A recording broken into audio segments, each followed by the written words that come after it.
E aí, galera, tudo bem com vocês? Bora lá para essa aula aí de véspera, né, para o concurso do BM, Bombeiro Militar de Minas Gerais. Aqui com vocês, gente, né? O tema, né? A nossa aula agora vai ser de Geografia. Muito prazer, meu nome é Helder Xavier, sou professor aqui da equipe. Tá? Mando aí, né, gente, um abraço aí do professor Sormani para vocês. Felizmente ele teve que se ausentar, né, por motivos aí de saúde. Tá tudo bem com ele, viu, gente? Pode ficar tranquilo. Então, ele me encarregou aí essa missão, né, tão bacana, maravilhosa, né, vamos dizer assim, de acompanhá-los nessa reta final para o concurso. Tá bom? Então, gente, espero que vocês gostem da aula. Preparei os principais assuntos, algo assim, já no linguajar militar aí para vocês, né, gente? Uma aula bem bisurada, com todos aqueles bizus, aqueles pontos-chave que eu espero que a nossa banca, a banca IBGP, ela venha cobrar na nossa prova. Beleza? Então, muito foco, muita atenção, tem seu material aí para anotar e bora lá, vamos seguir então a nossa aula, tá bom? Então tá aí Geografia, né, gente? Professor Helder Xavier, bora lá.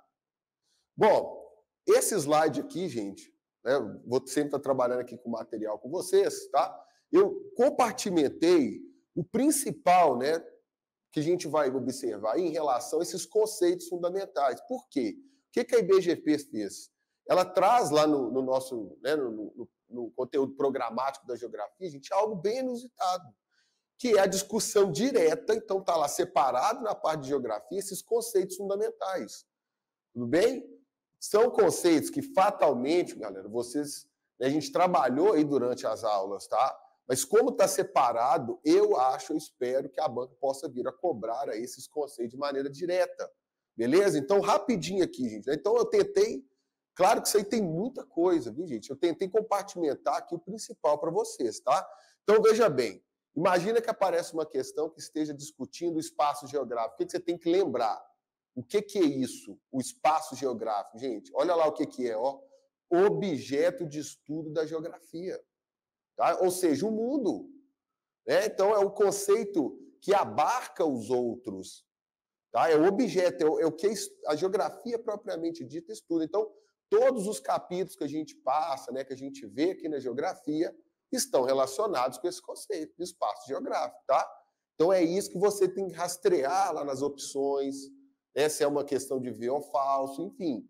E tem que buscar aliar aí, né, esse conceito de espaço geográfico, ó, ao objeto de estudo da geografia. Tá? Bom, região, gente, olha aí, uma área ou espaço que foi dividido obedecendo a um critério específico.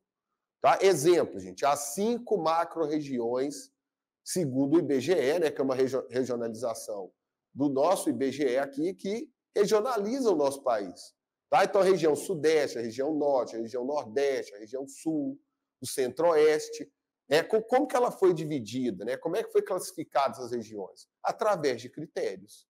Tudo bem, gente? Então, nós temos outras formas de regionalização, tá? Que vão obedecer critérios, ok? Então, numa questão aí que envolve esse conceito, lembre dessa palavrinha-chave aí, ó. O critério para se regionalizar. Tudo bem? Território, gente, poxa, esse conceito ele despenca, muito relacionado com a geopolítica, tá? Então, se ele cair na prova, o que nós temos que lembrar? Ó, uma área delimitada por fronteiras, outro conceito importante que envolve o território. Né? Então, é uma área, ou seja, gente, é uma parcela do espaço geográfico. Ó. Entenda isso para mim, gente. Ó, o território é uma parcela do mundo, não é? Uma parcela do espaço geográfico, tá? Que é delimitado por fronteiras. Então, onde acaba um território começa outro? Justamente onde eu tenho as fronteiras, viu? Então, olha lá, onde há relação de poder, palavra-chave aí desse conceito de território. Então, o território é de alguém, é de um grupo, tá? A gente pode levantar aqui como exemplo um país. O Brasil é um território. Né? Então, aquela delimitação do nosso país aí, ela representa, é um exemplo aí de território. Ok? Então, lembra, gente, a palavra-chave, ó, onde há relação de poder. Lugar. Bom, o lugar é o espaço apropriado ou percebido pelas relações humanas. Então, né, tem uma área da geografia chamada geografia humanística, né, geografia humana, né, que vai trabalhar esse conceito de lugar. E qual que é a palavra-chave, gente? Uma questão de prova. O que você tem que lembrar, né, se cair no lugar? Afetividade. Certo? O que significa isso, gente? Talvez um local, né, um bairro, por exemplo, de Belo Horizonte, ele vai ter uma afetividade muito maior para uma pessoa do que para outra. Tá? Então, alguém que mora em um determinado bairro, cresceu ali, viveu, né, anos, décadas, né, naquele bairro, naquela parcela ali do espaço, vai compreender aquele local ali de maneira muito mais afetiva, certo? Então, ela vai ser um lugar para aquela pessoa. Tá? Agora, para uma outra pessoa qualquer aí, que nunca, né, percebeu esse bairro dessa maneira, né, não vai ser considerado um lugar. Tá? Então, o conceito de lugar, a palavra-chave está ali, ó, a afetividade. Ok? Paisagem, gente. Então, a paisagem para a geografia é fundamental, uma categoria de análise. Né? Através do olhar, pessoal, da observação da paisagem, é que a gente vai extrair os fenômenos que acontecem, adivinha onde? No espaço geográfico. Né? Então, observar a paisagem na geografia não é contemplar a paisagem, né, gente? Dessa maneira mais simplória. Está entendendo, pessoal? Quando você está observando o espaço, né, observando a paisagem, você está retirando dessa paisagem elementos geográficos, fenômenos. É o que está acontecendo ali na paisagem, tá? Então é muito além aqui na geografia esse conceito de paisagem. Então olha lá, ó, formas com que a produção do espaço geográfico, olha aí, gente, o espaço ele é produzido, ele é modificado, ele tem elementos que vai nos dizer isso, ó, revelam-se diante os nossos olhos. Então, para ficar mais claro, pessoal, imagine, você está observando uma cidade. Qual é o espaço que você está vendo ali? O espaço urbano, não é? Da onde que você tira que é o espaço urbano? Poxa, o que vai prevalecer no espaço urbano, gente? Asfalto, ruas, carros, prédios, edifícios e aí por diante. Tudo que uma dinâmica urbana vai imprimir nesse espaço, né? Vai deixar claro na paisagem. Tá? Então, a paisagem tem a ver com isso. Muito complexo aqui dentro da geografia. Tá bom? Redes, outro conceito que está lá. Então, bem tranquilo, né? Lá, conjunto de locais da superfície terrestre conectados ou integrados entre si. Tá? Daqui a pouco nós vamos falar aí, por exemplo, das regiões metropolitanas. Né? Inclusive a região metropolitana de Belo Horizonte, né? Que é uma área, né? É uma mesorregião de Minas Gerais, a mais importante, né? A mais dinâmica, onde circula mais dinheiro. Né? Ou seja, gente, é um local onde há conexão, onde há uma rede de cidades. Tá? Então, a palavra rede, nesse termo rede, ele está muito nesse sentido, de ligação, de conectividade. Né? No caso aqui, eu dei o exemplo das cidades. Tá? Aí você tem que buscar rastrear aí nas questões, quando esses conceitos aparecerem. Ok? Bora lá? Bom, já começa então aqui, né, nesse novo slide aqui para nós, gente, 2 mapas. Tudo bem? Então eu vou trabalhar com vocês aqui um conceito fundamental, com o conceito de escala. Tá? Bom, professor, mas e aí? Para que usa-se, né, escala na geografia? Por que a gente usa tanto mapa na geografia? Bom, gente, é muito legal a gente pensar nisso agora, que a gente acabou de ver os conceitos. Né? O que a geografia faz? Qual que é o objeto de estudo da geografia? O espaço geográfico. Para eu analisar esse espaço geográfico, nós vamos usar uma ferramenta, que é a cartografia. Né? Agora, ó, eu estou fazendo uso aqui da cartografia para a gente analisar qual é a parcela do espaço, gente, né? Que também é um território. O Brasil, ó, tá? É o que está representado nesse mapa. Beleza? Então, o mapa ele tem a função de nos possibilitar estudar o espaço geográfico. Né? Então, vai facilitar a nossa observação desse espaço, a análise desse espaço. É o que a gente está fazendo aqui. Tá? E para que isso funcione, a gente precisa escolher, né, a escala que a gente vai trabalhar essa representação. Por quê, gente? Imagina o tamanho real do Brasil. É imenso. Tá? O que nós estamos fazendo aqui no mapa? A gente está diminuindo o tamanho real do Brasil, ó, X vezes para que ele caiba aqui nesse slide, tá? Então, quantas vezes que ele foi diminuído lá, gente? Olha lá o denominador dessa escala. Então, 1 ali é o numerador da escala, lembra? Então, todo mundo já viu isso, hein, galera? Aqui eu só estou dando, né, aquela, vamos dizer assim, aquele polimento que a gente já sabe. Então, 1 ali é o numerador da nossa escala. O denominador ali, gente, representa quantas vezes eu diminuí o tamanho real do Brasil para que ele caiba aqui, né, no meu material. Tá? Então, quantas vezes, gente? 25 milhões de vezes. Tudo bem? E aí vem o bizu, galera. Aí presta atenção, respira e olha aqui para mim.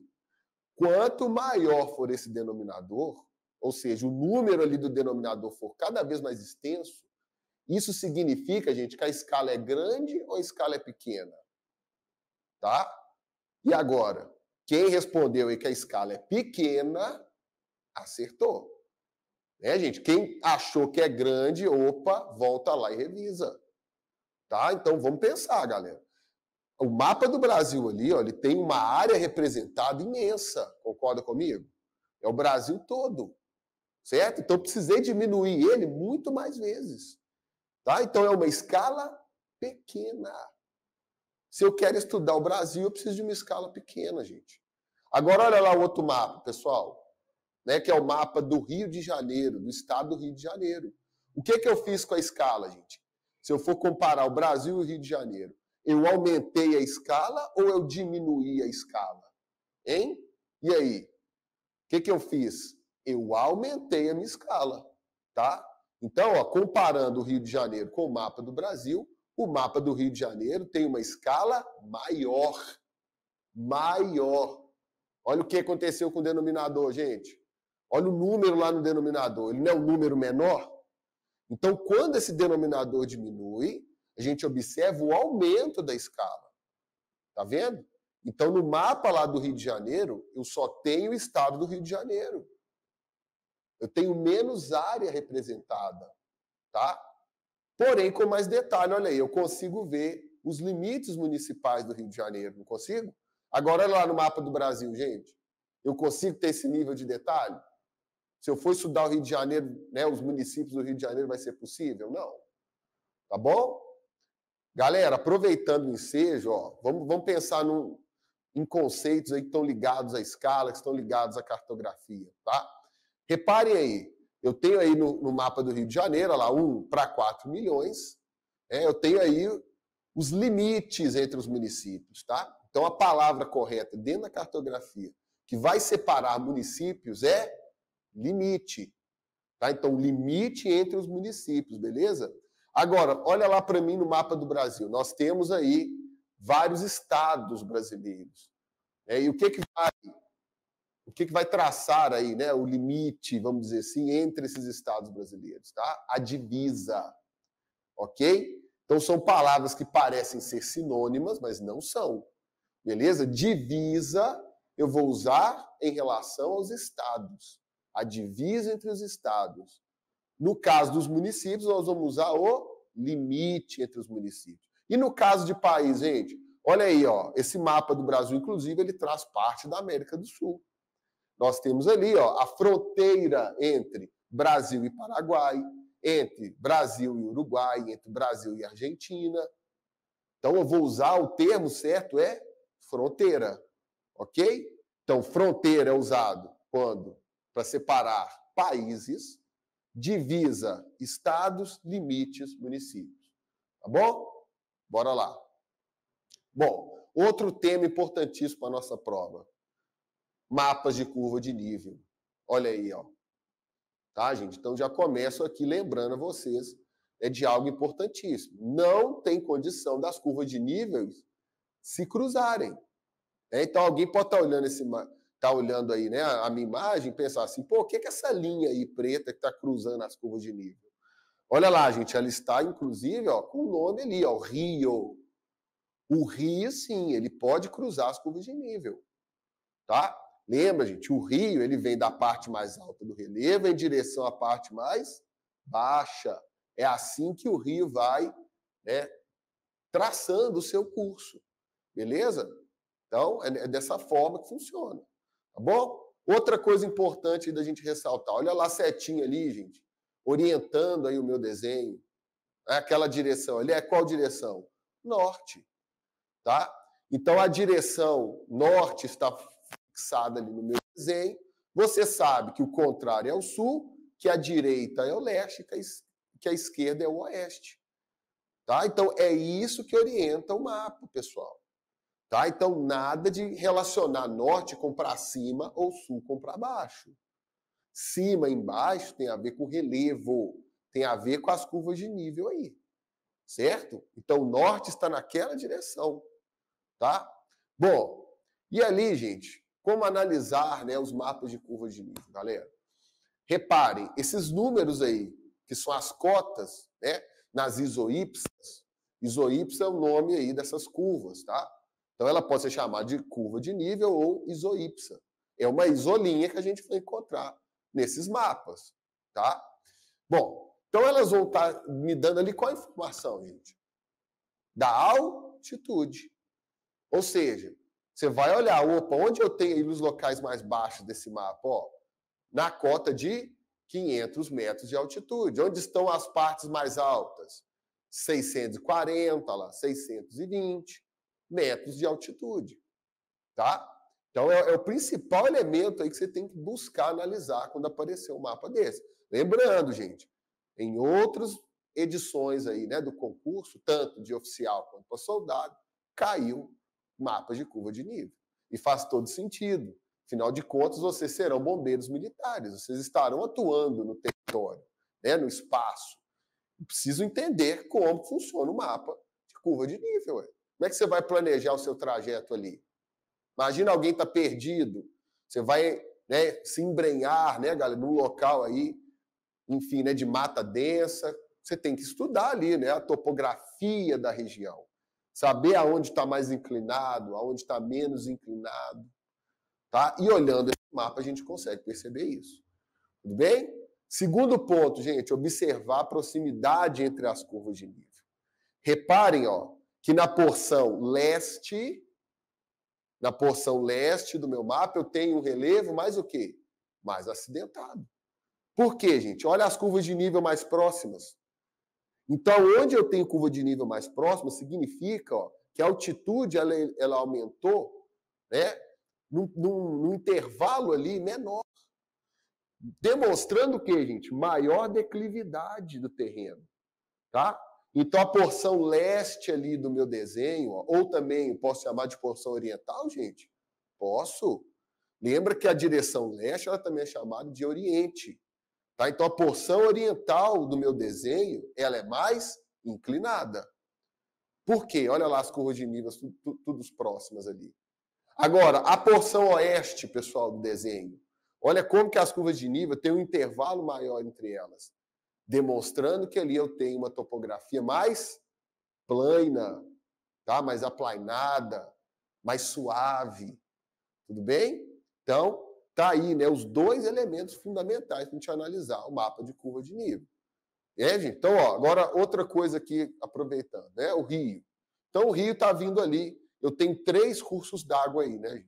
Quando eu estou falando aqui, o rio focando nesse curso principal, tá? Qual que é a direção do curso dessa água aí, gente? Esse rio, ele está vindo, né? Olha lá, presta atenção. Como é que eu vou conseguir identificar o sentido do escoamento da água desse rio? É só ver de onde ele está vindo, ó. Ele não está passando lá, gente. Olha a curva de nível de 600, ó, 620 metros de altitude. Não está passando ali na porção nordeste do meu desenho? Então, ele está vindo de nordeste para sudoeste. Está vendo lá? São perguntas que a banca faz, viu, pessoal? Então, o rio sempre sai da parte mais alta, ou seja, a montante, para a parte mais baixa, que aí vai ter um termo aí usado chamado jusante, que é o curso baixo do rio, jusante, montante, alto curso do rio. Certo? Então, o rio vai vir sempre das partes de montante para jusante. Ok? Observando aí, né, os mapas de curva de nível, a gente consegue perceber isso. Combinado, gente? Então, deu para lembrar? Análise aqui dos mapas, né, né, da topografia? Então, bora, vamos seguir. Bom, e aí, né, essa aula aqui, né, gente, é prática, tá? Então, vamos lá, vamos ver uma questão aqui para a gente discutir um outro assunto muito relevante, que é a geografia urbana, tá? Então, vem comigo, ó. O fenômeno da mobilidade populacional vem desde as últimas décadas do século XX, apresentando transformações significativas no seu comportamento, não só no Brasil, como também em outras partes do mundo. Esses novos processos se materializam, entre outros aspectos, na dimensão interna, pelo redirecionamento dos fluxos migratórios para as cidades médias, em detrimento dos grandes centros urbanos, pelos deslocamentos de curta duração e as distâncias menores pelos movimentos pendulares, que passam a assumir maior relevância nas estratégias de sobrevivência, não mais restritos às grandes aglomerações urbanas. Então, gente, olha que texto aqui com uma riqueza tremenda de análise, de uma análise muito especial, principalmente para o nosso país. Que eu já estou passando aqui o bizu de certeiro para vocês, tá? Então, hoje no Brasil, o que está crescendo, gente? As cidades médias. Por conta disso aí que o autor ele está fazendo essa reflexão para nós nesse texto. Tá? Então, grava esse bizu, ó. As cidades médias no Brasil, desde aí, vamos pegar meados da década de 90, tem apresentado maior ritmo de crescimento. Tá, gente? Então, informação importante. Beleza? Galera, repare que eu não falei que as cidades médias são maiores que os grandes centros urbanos, hein? Certo? Então, os grandes centros urbanos continuam sendo maiores, mais adensados. Tá? Mas o ritmo de crescimento hoje é maior nas cidades médias. Ok? Por quê, professor? Gente, os grandes centros urbanos não têm mais onde crescer. Eles são extremamente adensados. Tá? Então, vamos pensar aí na nossa megalópole São Paulo. Mais de 12 milhões de habitantes. A maior região metropolitana do nosso Brasil. Né? Então, não tem mais para onde crescer. Então, as cidades médias do entorno de São Paulo, elas têm apresentado maior ritmo de crescimento. Tá? Vamos lá para a pergunta. Ó. A redefinição dos fluxos migratórios internos do Brasil, no período apontado no texto, que é atual, gente, olha lá, século XX. Então, final do século XX, século XXI, já estava, né, muito bem determinado, né, o que estava acontecendo. Tá? Tem como causa a intensificação do processo de. Então, qual que é a causa, né, gente, dessa redefinição desses fluxos, que, como o autor colocou aí, gente, tem sido o quê? Diários, menor, né, não mais interregional, tá? Vamos lá lembrar rapidinho o que é o fluxo interregional? Entre as regiões. Tá? Lembra que eu dei, agora há pouco a gente falou das regiões, das 5 macro-regiões do IBGE? Então é aquele fluxo migratório, por exemplo, de Nordeste para Sudeste. Algo que era extremamente intenso na década de 60 aqui no Brasil. Tá? Mais recente, né, no século XX, esse fluxo diminuiu. Ele veio, ele foi diminuindo, e hoje qual o fluxo, né, principal aí, gente? A famosa migração pendular.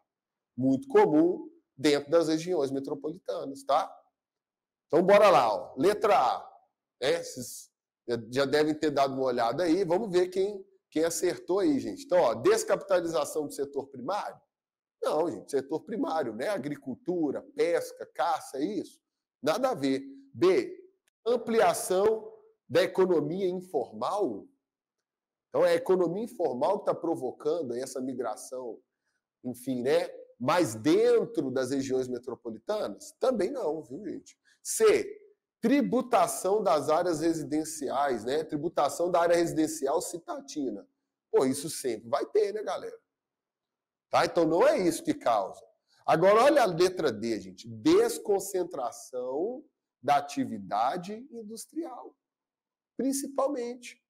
Né? Então, com esse crescimento das cidades médias, gente, há uma relação muito grande com as saídas de grandes indústrias, né, de grandes empresas, dos centros urbanos, justamente para as cidades médias, buscando o aumento do lucro. Claro.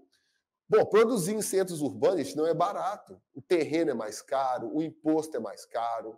a mão de obra é mais cara. Então, essas empresas estão vendo muito mais vantagem em produzir em cidades de porte menor, tá? Vão ter muito mais, vão né, oferecer, inclusive, muito mais vantagens para essas empresas. Beleza?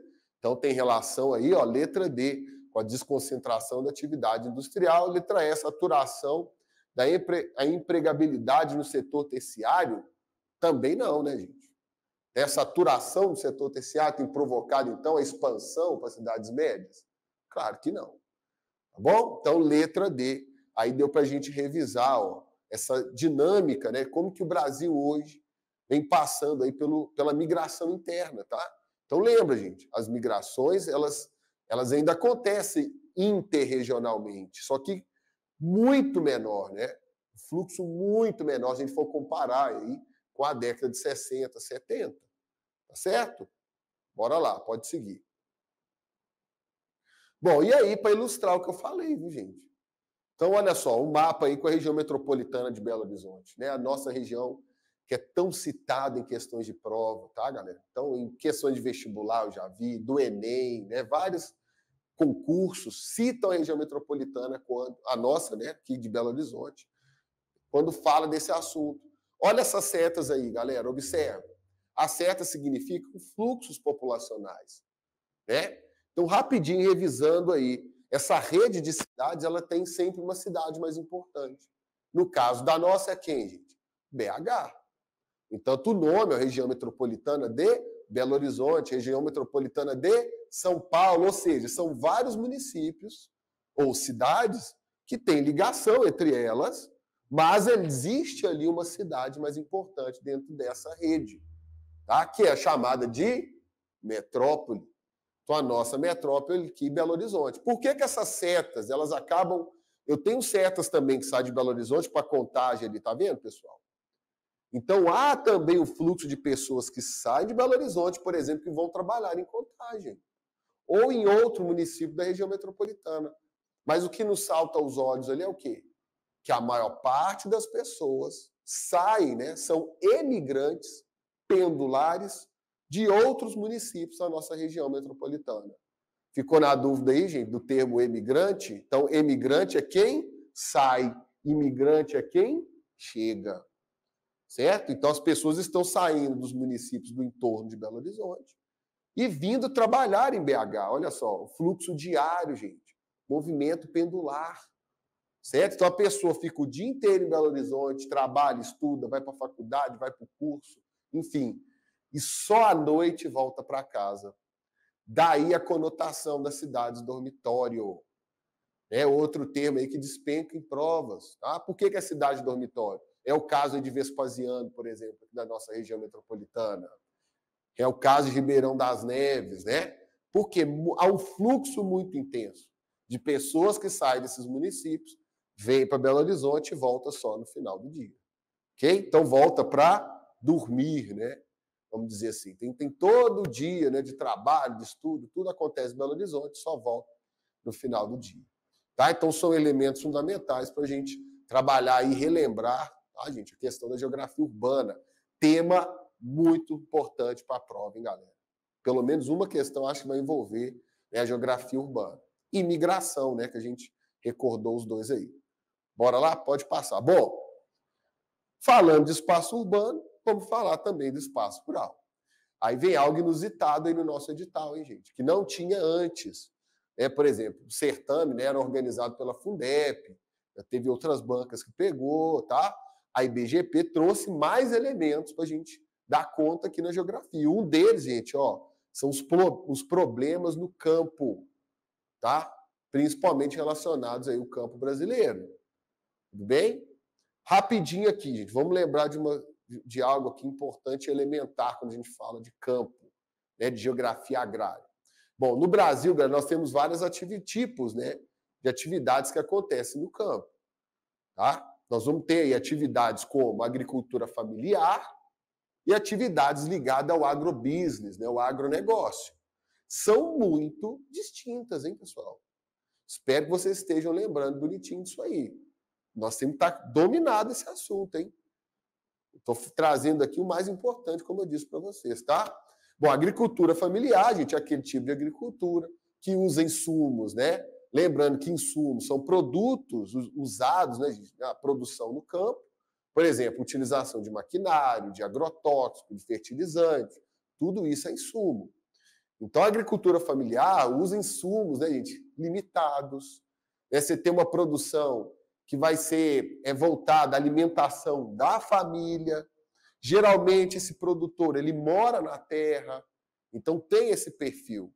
Né? Vai ali ter práticas itinerantes, né? A famosa agricultura itinerante, beleza? Então, são elementos da agricultura familiar. Agora, e a agricultura moderna? Né? O agronegócio. Está focado em produzir o quê, gente? Para a exportação. Esse modelo ele vai usar alta tecnologia. São grandes latifúndios. O que é latifúndio? Quantidades enormes, imensas de terra. Da agricultura familiar. Não, gente. Terras pequenas, né? No máximo médias. Tudo bem? Então, tanto o Brasil, né? Daqui a pouco a gente vai falar dos problemas em relação aí à terra.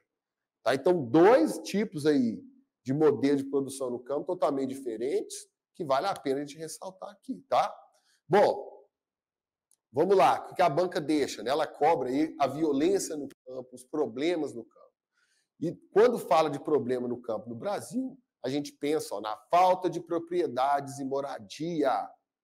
Muita gente, pessoal, quer viver no campo, mas não tem terra para produzir. Tá? Isso tem a ver com a concentração de terras no país, que é uma das maiores do mundo. Pessoal, explica isso melhor. Como assim, gente? Muita terra na mão de poucas pessoas. Tá? Então, isso é histórico no nosso país. A forma com que a coroa, né, portuguesa ela lidou, né, com essas terras, né, na antiga colônia de Portugal, já foi proporcionando essa concentração de terras. Tá? Então, gente, o Brasil nunca passou por uma reforma agrária. Ou seja, é uma temática que eu espero que a banca vá trabalhar, caso cobre uma questão aí relacionada com o campo.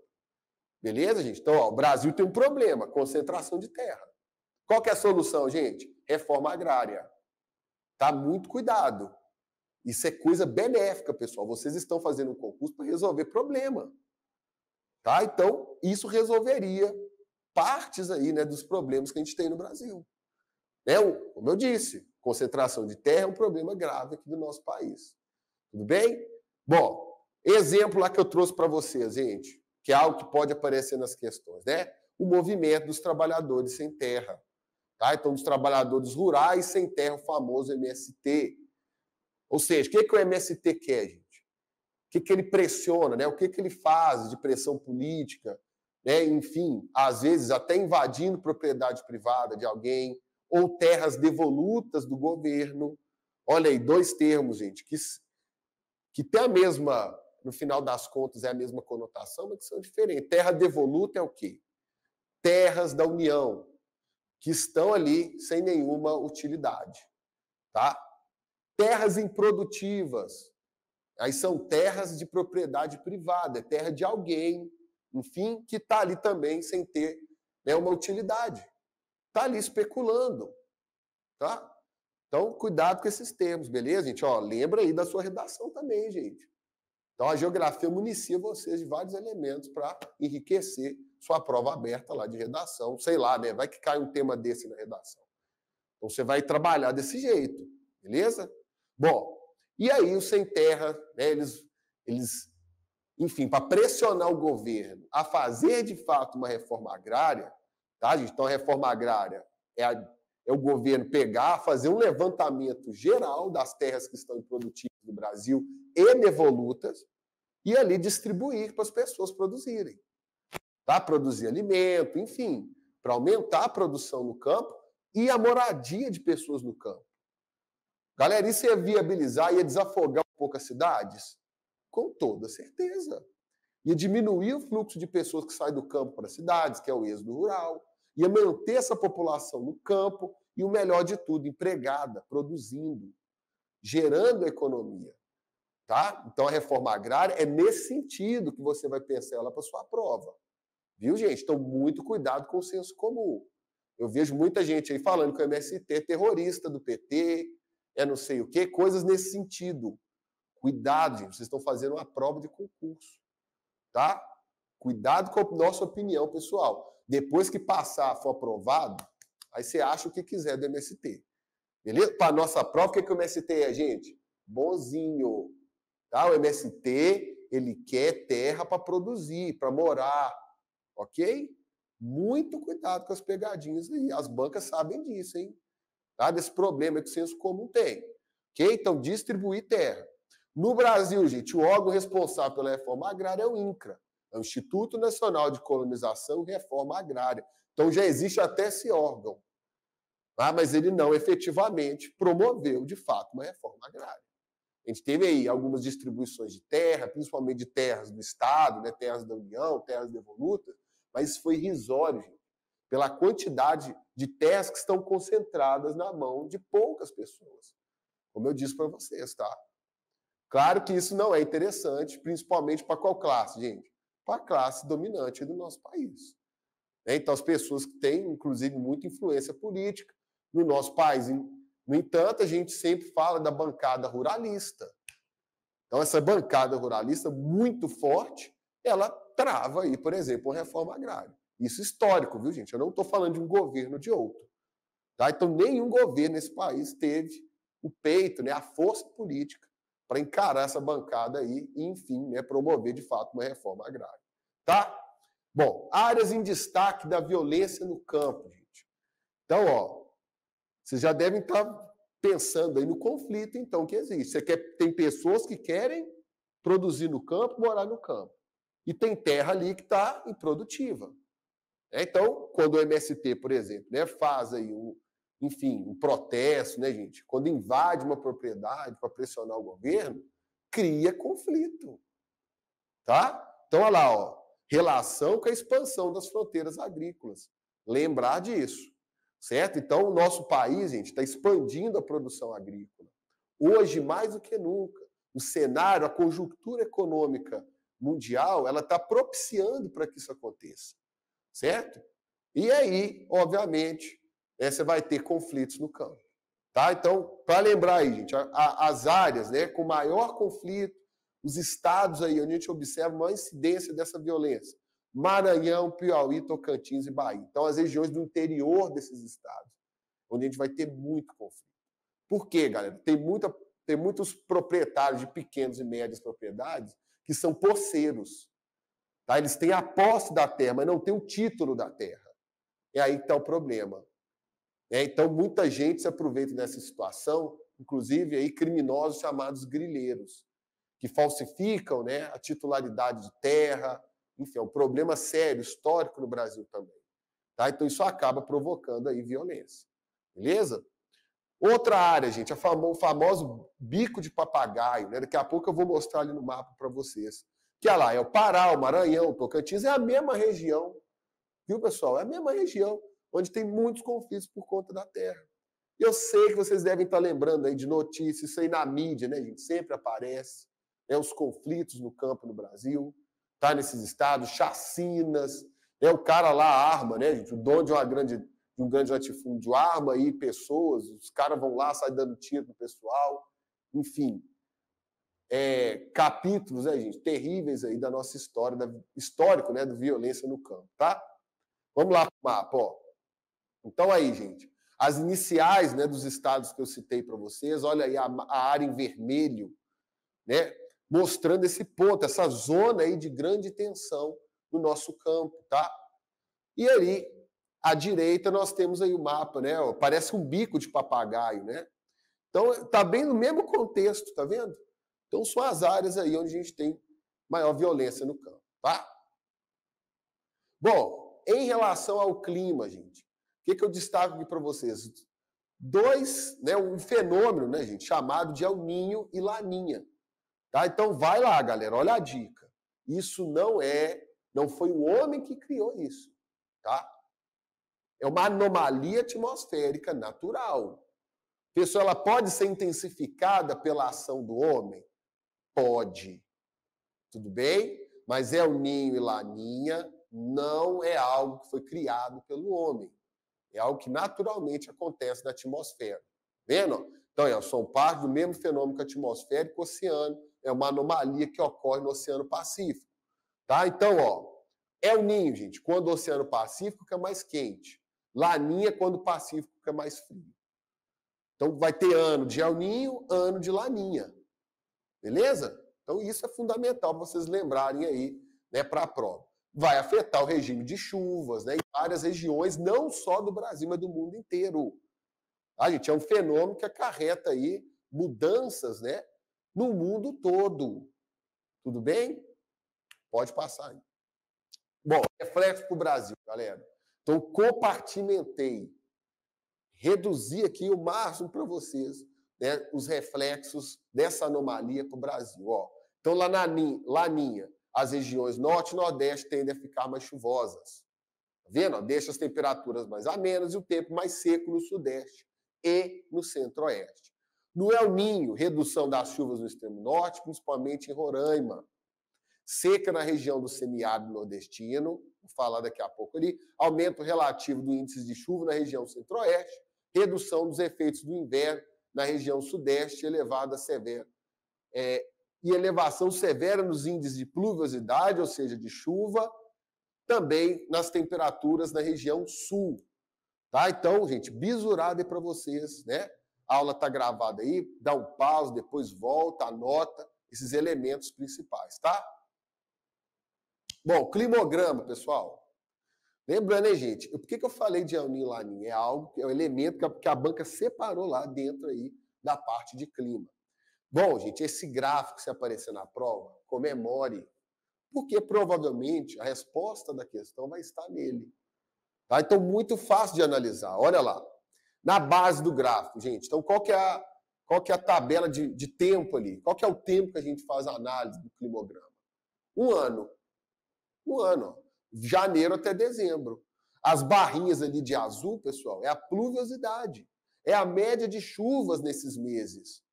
Tá? Medido em milímetro de chuva. Beleza? A linha significa a temperatura média. Tá? Então, nós temos dois climogramas aí que apresentam características diferentes. O da direita, gente, que está exemplificando um clima tropical. Duas estações bem definidas. Estação chuvosa e a estação seca. Em quais épocas do ano, gente? Olha lá, olha os meses. A estação de seca é no inverno. A estação chuvosa é no verão. Então, atualmente, estamos em janeiro de 2023.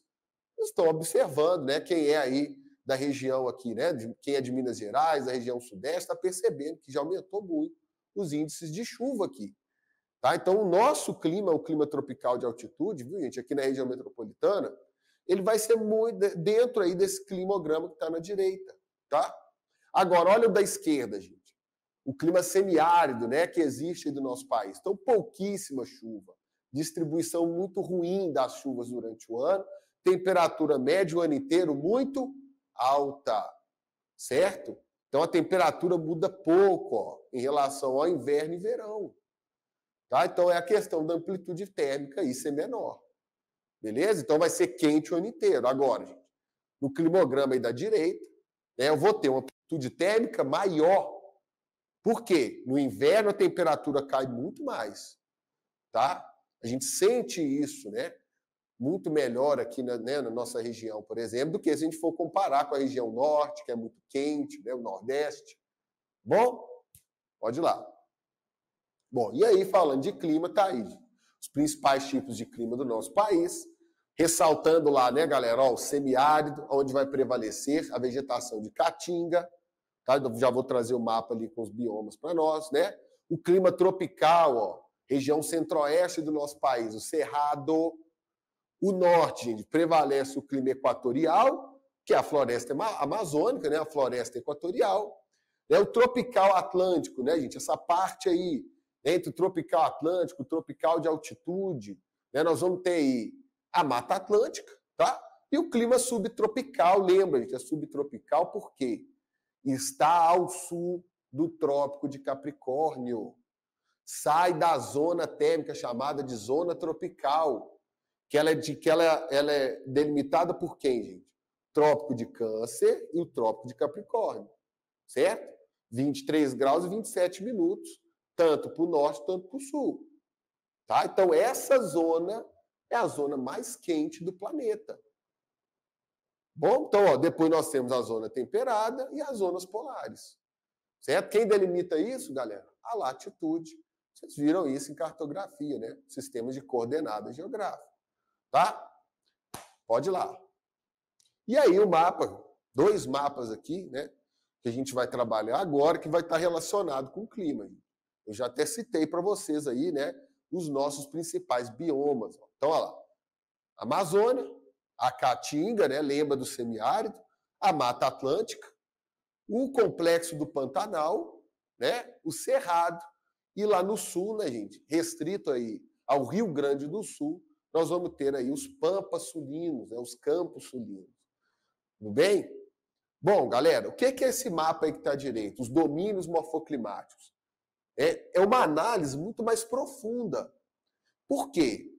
O professor Aziz Absaber, que fez, né, que lançou mão, né, desses domínios morfoclimáticos, ele não vai só observar a vegetação, mas como também o relevo, o clima, dá para ele definir o que ele chamou de domínios morfoclimáticos. Que é importante a gente entender aqui, gente, lembrar, né? Que nos domínios morfoclimáticos nós temos ali as zonas de transição entre os biomas. Tá? Então, muita gente pode estar olhando ali para o mapa da direita, pensando assim, ué, professor, cadê o Pantanal?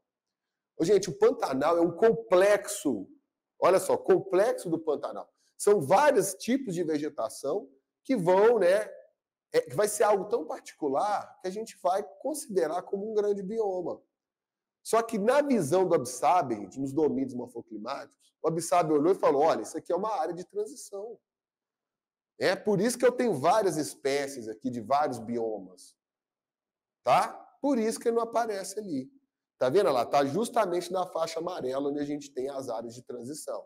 Né? E na natureza, galera, é assim que acontece. Olha o mapa ali, não quer dizer que você está no Cerrado e passa de um lado ali para o outro e já está na Amazônia. Não é assim que acontece. Né? Há uma área que vai misturando, né, as espécies ali, a paisagem ela vai se transformando aos poucos. Tá? É o que a gente tem aí nas áreas de transição. Viu? Bom, outra coisa vale a pena ressaltar. De roxo, ó, os domínios dos mares de morro. É onde eu tenho a Mata Atlântica. Por que chama domínios mares de morro? Porque é um elemento na paisagem que o Absaber vai extrair e vai nomear esse domínio, né, por conta disso. Tá? Então são as várias colinas, né, gente? É uma paisagem muito característica aqui de Minas Gerais. Né? A gente viaja para qualquer lugar, né, galera? Saindo aqui de Belo Horizonte, indo, por exemplo, para Ouro Preto, né? Indo para o leste de Minas, indo para o litoral. A gente observa isso. Então, a paisagem, né, bem dissecada, né, galera? Cheia de morrinhos, de colinas. Tá? Então, ele vai chamar essa região aí, que vai prevalecer essa paisagem, de domínio dos mares de morro. Beleza? Bom, de vermelho ali as araucárias, gente, que é o pinheiro brasileiro, faz parte da Mata Atlântica, mas é um tipo de vegetação tão peculiar que o Absaber vai separar ali como domínio das araucárias. Tá joia? Bom, pode ir lá. Outro assunto aí, gente, relevante. Lembrar aqui rapidinho da estrutura interna do nosso planeta. Então, qual que é a divisão elementar, né, galera? Ó, crosta, manto e núcleo. Tá?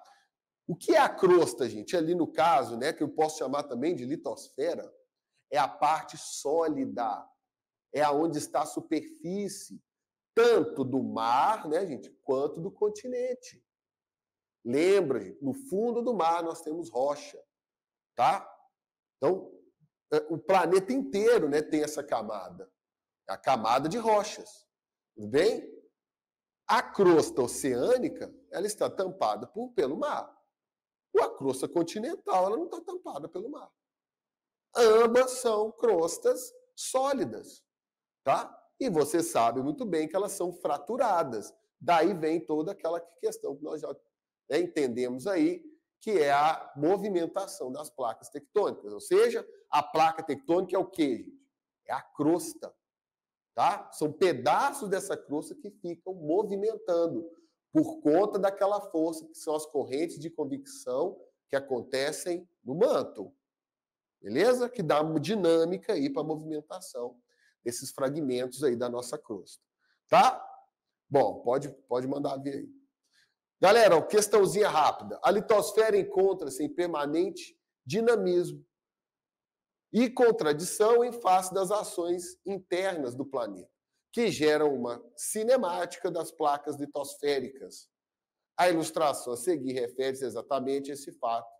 Observe. Então, olha lá, gente, nós temos duas placas que estão o quê? Se chocando. Tá?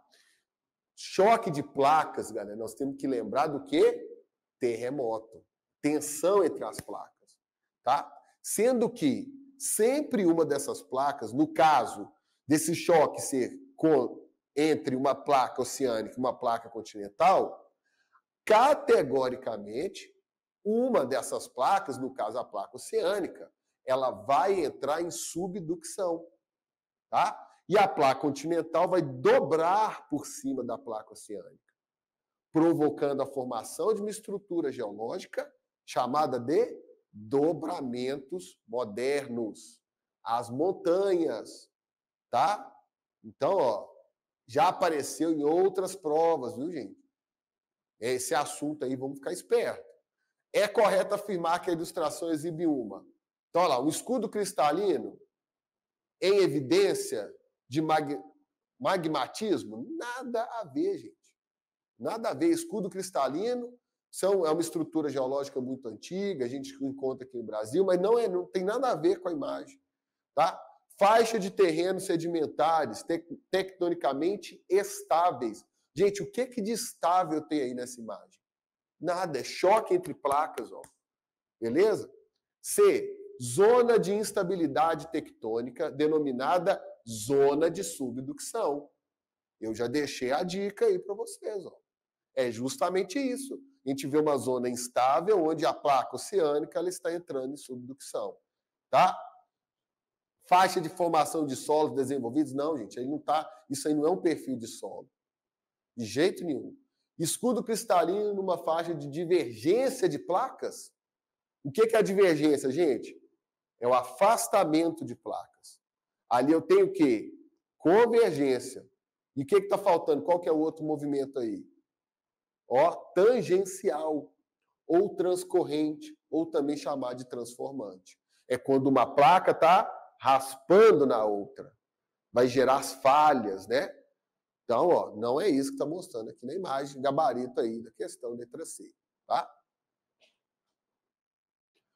Lembrando rapidinho do vulcanismo, né, gente? Então, o vulcanismo é um processo que vai aliviar a pressão interna da Terra para fora. Se não fossem os vulcões, né, uma hora a Terra explodir, igual a panela de pressão. Tá? Então, o vulcão já é como se fosse a válvula, né, das panelas de pressão aí, que deixa, né, vai deixando a pressão interna ali da panela sair. Tá? Então, o vulcão faz esse trabalho. Lembrando, né, gente, que as zonas, né, do planeta aí, né, o Círculo de Fogo do Pacífico, tá? Então, é aquela região, né, gente, que está ali no entorno do Japão, da Indonésia, né? Enfim, na região bem oriental do globo, é onde eu vou ter a maior incidência de vulcões ativos no planeta. Bem, formação das ilhas vulcânicas, eu até salientei aí, ó, agentes endógenos. Então, até nós estamos tudo, a gente fez aqui uma análise de agentes endógenos, tá? Agentes internos. Beleza? Então, o vulcanismo tem a ver com agentes internos do planeta. Ok? Bom, gente, então, o fenômeno furacão, ele tem a ver com os agentes internos? Os furacões? De jeito nenhum. Furacão tem a ver com a atmosfera, tá? Agora, e os tsunamis? Tem a ver com os agentes internos, agentes endógenos? Sim. Tá? Os tsunamis são provocados por terremotos, né, que acontecem em placas litosféricas, que estão tampadas por água, ou seja, as placas oceânicas. Então, dá esse tremor vai movimentar uma quantidade, né, gente, uma massa de água enorme, e aí vai se formar uma onda gigante. Se atingir uma porção continental, vai causar uma catástrofe. É o que aconteceu várias vezes, né, na região da Indonésia, que está justamente lá no Círculo de Fogo do Pacífico. Bom, então, formação das rochas magmáticas ou ígneas, as ilhas vulcânicas, então, elas vão prevalecer esse tipo de rocha. Lembrando que nós temos as rochas sedimentares e as rochas metamórficas. Tá, gente? Pode ir lá. Bom, globalização e os conflitos. Vamos falar um pouquinho aqui, né, gente, da geopolítica. Então, terrorismo, gente, o que é isso? Olha lá, ação planejada por um grupo de pessoas que provoca pânico e disseminação do medo. Gente, terrorismo não é só provocado por grupos, olha lá, fundamentalistas, né? O que é o fundamentalismo?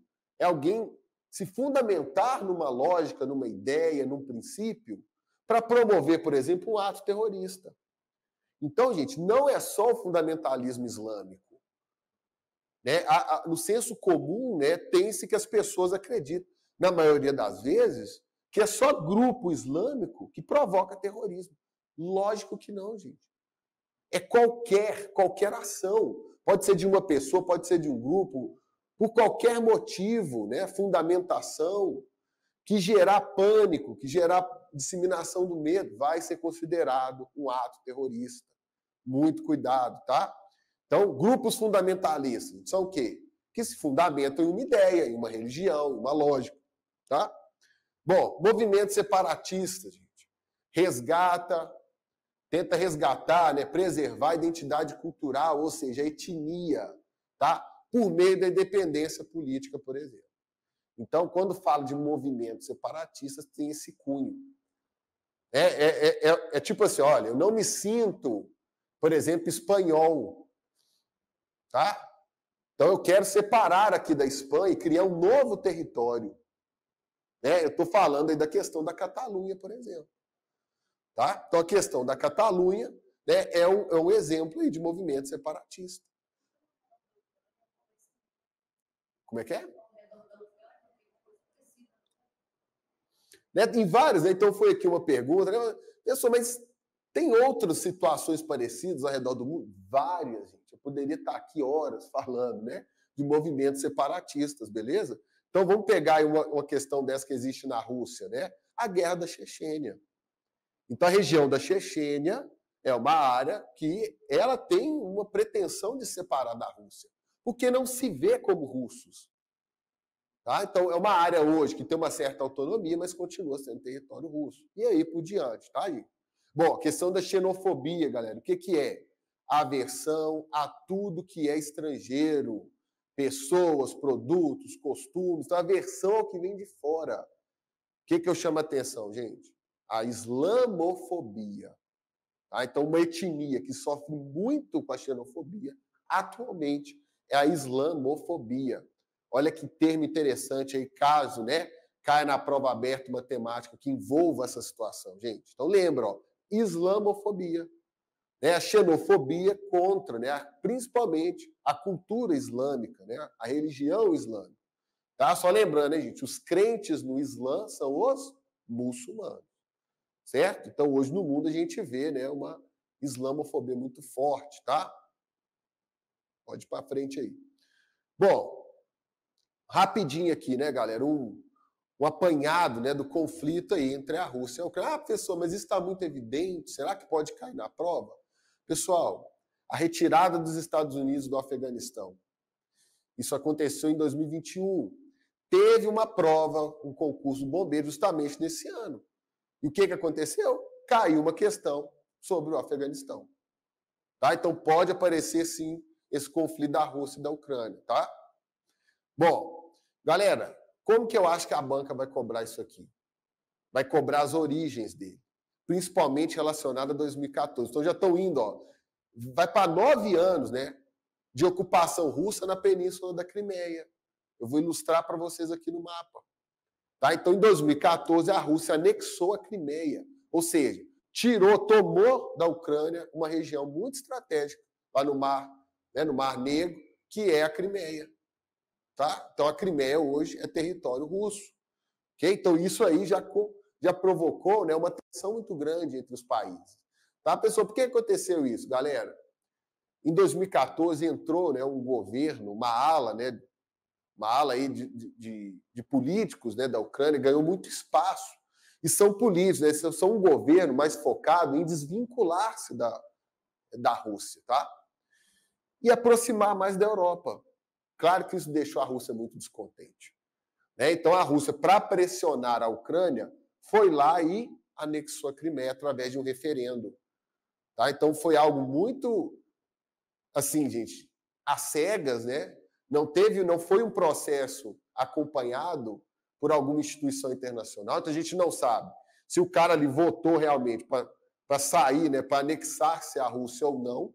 Se ele votou por livre e espontânea vontade ou por livre e espontânea pressão, né, na mira de Macaco 47, ou se ele foi lá espontaneamente votar. Enfim, o resultado, segundo a Rússia, foi que, né, as pessoas ali da Crimeia quiseram se anexar à Rússia, tá bom? Como eu disse, isso acabou elevando as tensões entre os países. A Ucrânia ali passou a se preparar, né? Passou, enfim, né, a tentar, inclusive, retomar a Crimeia, a pressionar nesse sentido, né? E do outro lado, a Rússia ficou apoiando, gente, o leste da Ucrânia a fazer o mesmo que a Crimeia. Tá? Então, qual que é esse leste da Ucrânia aí, gente? A região do Donbas, né? Donetsk e Luhansk. São duas áreas do leste da Ucrânia que a Rússia tem, enfim, né, de fato ali, apoiado movimentos separatistas nessa área. Tá?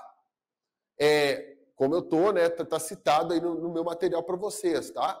Lembrando, a anexação da região da Crimeia, como eu disse, em 2014, já vai para 9 anos desse evento, beleza? Bom, então aí, gente, ó, a região da Crimeia aí, ó, ao sul da Ucrânia. Então, uma região muito estratégica, né, localizada aí no Mar Negro. Olha lá, as províncias de Donetsk e Luhansk, juntos ali, formam a região do Donbas, que hoje, gente, está sob controle da Rússia. E pior, a Rússia, né, o Vladimir Putin, ele reconheceu essas regiões como regiões russas.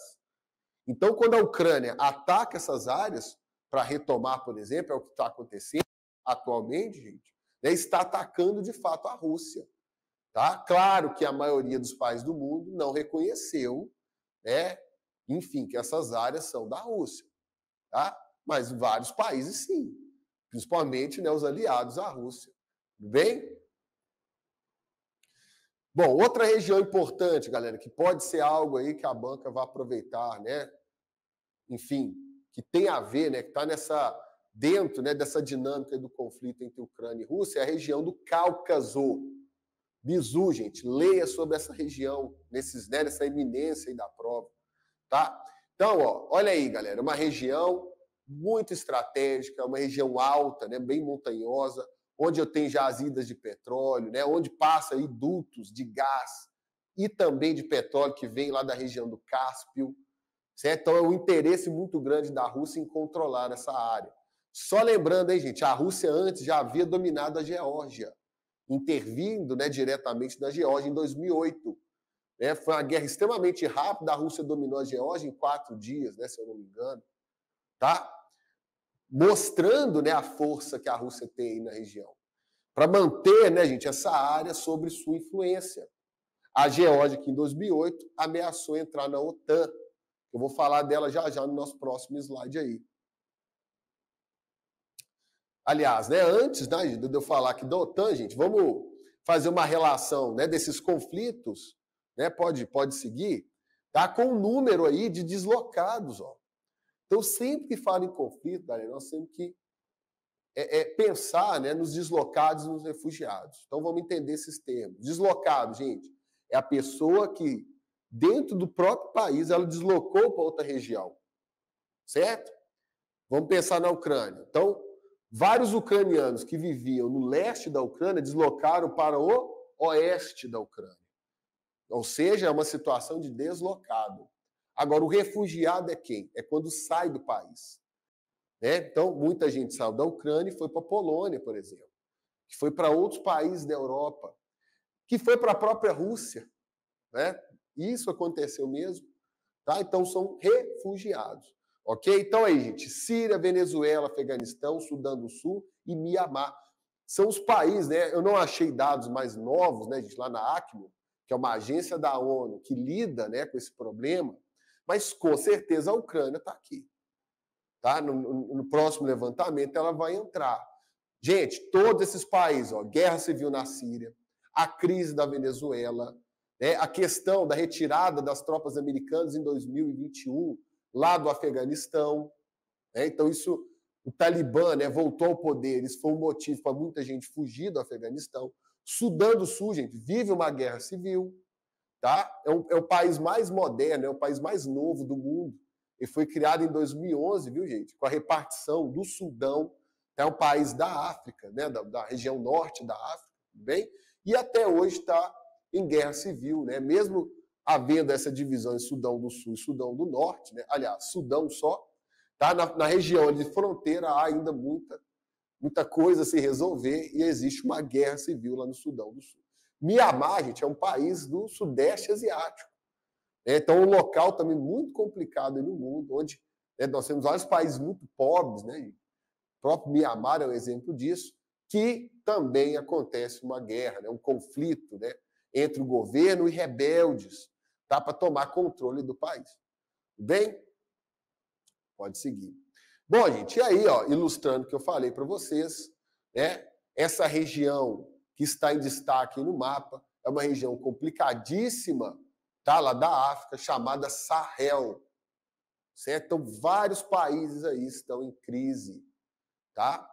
Que acaba provocando, obviamente, refugiados, né? Toda essa problemática que a gente falou. E o pior, gente, são locais que estão sendo aproveitados aí como base de grupos terroristas. Certo? É o caso do Estado Islâmico, por exemplo. Tá? O Estado Islâmico tem várias bases já aí instaladas, principalmente no Mali, em Burkina Faso também. Tá? Não só o Estado Islâmico, gente, Boko Haram, né, um outro grupo muito atuante aí nessa região. Mas por que, professor? Como é que esses grupos conseguem isso? Gente, são países muito pobres, instáveis, né, onde não há uma preocupação do mundo, né, em relação a eles. No entanto, às vezes eu falo desses conflitos, muitos alunos viram, poxa, professor, eu nunca ouvi falar. Que país é esse, gente? Burkina Faso? De onde que vem, né, esses conflitos? O que eu nunca vejo na televisão? Por quê, gente? São locais extremamente pobres.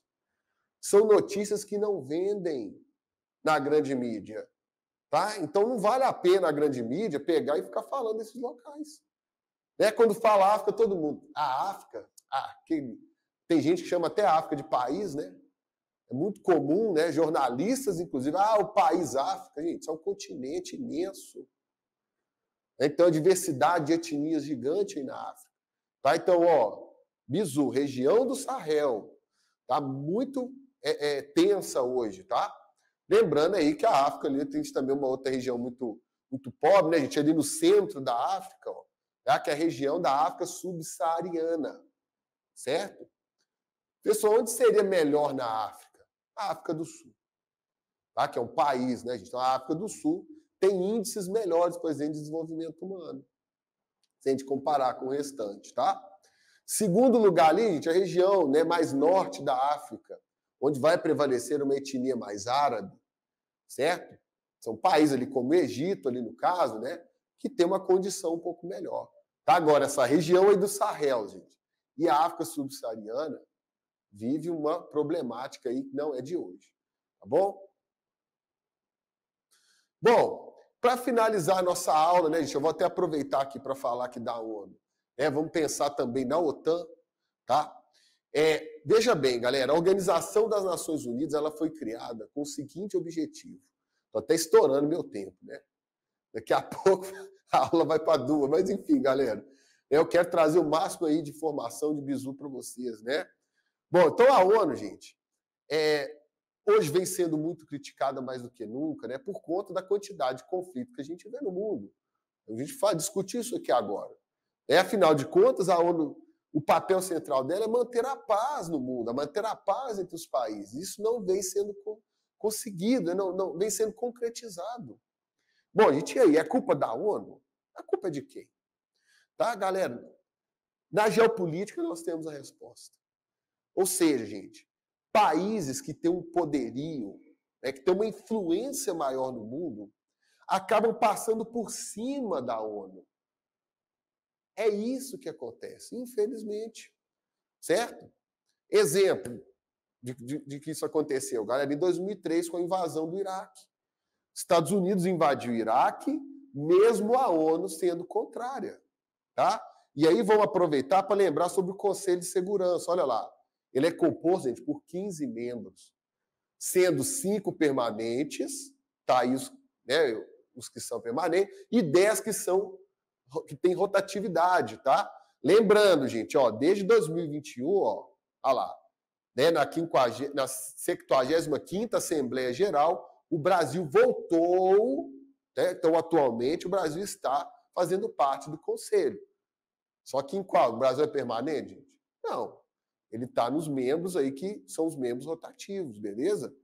Então, lá em 2003, a ONU, né, inclusive países, né, por exemplo, como a França, votou contra a invasão do Iraque. O que os Estados Unidos fez?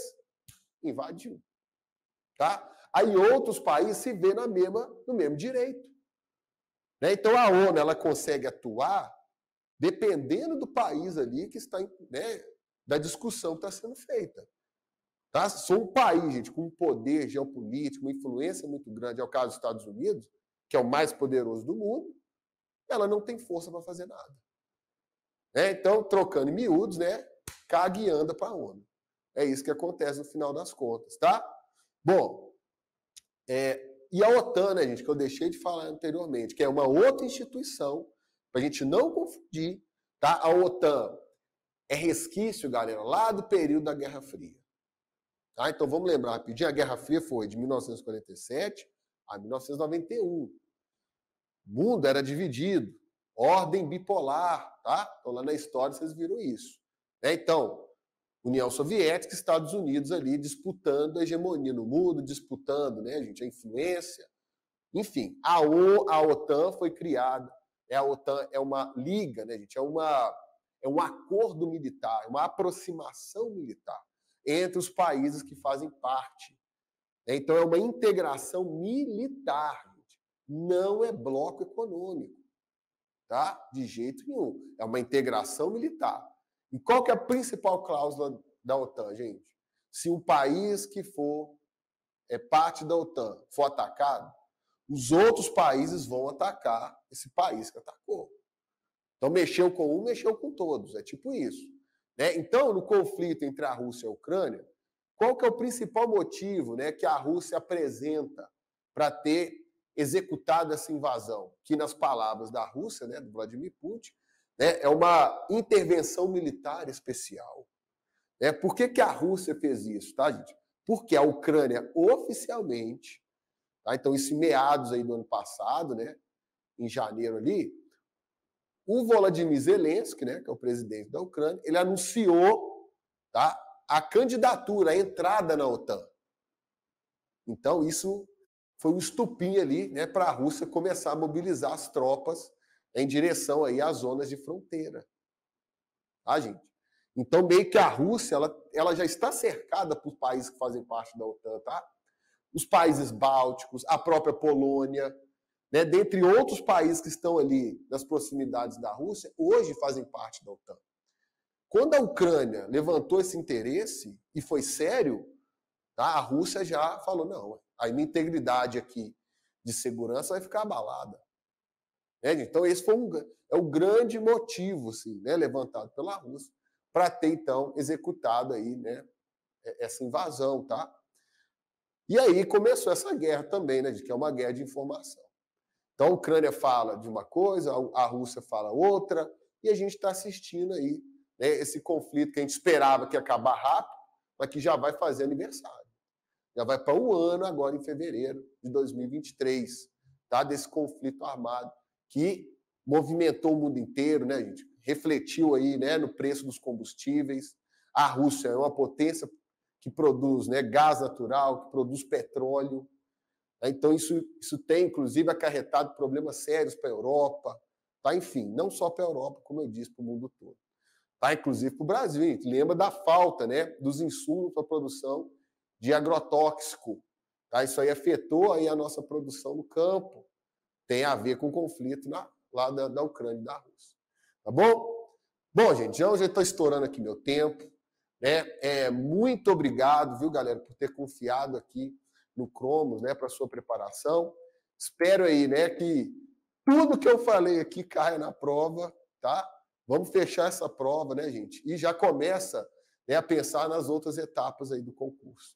Beleza? Lembra, gente, né? O nosso objetivo aqui é vencer. Vocês estão bem preparados, vamos ter tranquilidade, tá? Chegar lá domingo, né, dia 22, e arrebentar nessa prova. Tá? Estou com vocês, estamos juntos, valeu. Um grande abraço e boa prova lá domingo, gente.